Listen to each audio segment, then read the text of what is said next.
अखण्डमण्डलाकारं व्याप्तं येन चराचरं तत्पदं दर्शितं येन तस्मै श्रीगुरुवे नमः।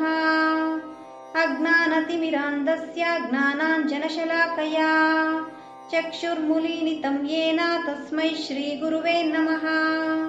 गुरुब्रह्मा गुरुर्विष्णुः गुरुदेवो महेश्वरः गुरुः साक्षात् परब्रह्म तस्मै श्रीगुरुवे नमः। स्थावरं जङ्गमं व्याप्तं यत्किञ्चित् सचराचरं तत्पदं दर्शितं येन तस्मै श्रीगुरुवे नमः।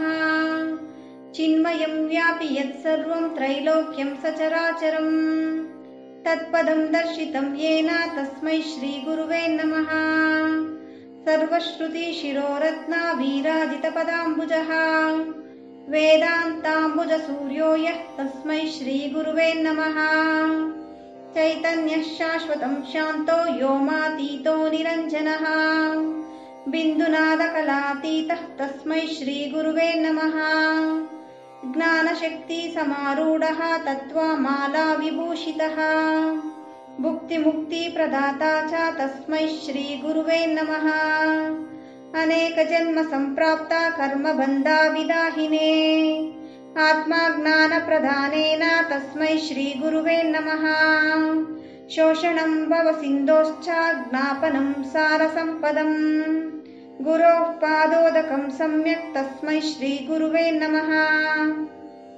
नागुरोरधिकं तत्त्वं नागुरोरधिकं तपः तत्त्वज्ञानात् परं नास्ति तस्मै श्रीगुरुवे नमः। मन्नाथः श्रीजगन्नाथः मद्गुरुः श्रीजगद्गुरुः मदात्मा सर्वभूतात्मा तस्मै श्रीगुरुवे नमः। गुरुरादिरनादिश्च गुरुः परमदैवतम् गुरोः परतरं नास्ति तस्मै श्रीगुरुवे नमः। त्वमेव माता च पिता त्वमेव बन्धुश्च सखा त्वमेव विद्या द्रवीणं त्वमेव सर्वं मम देवदेव।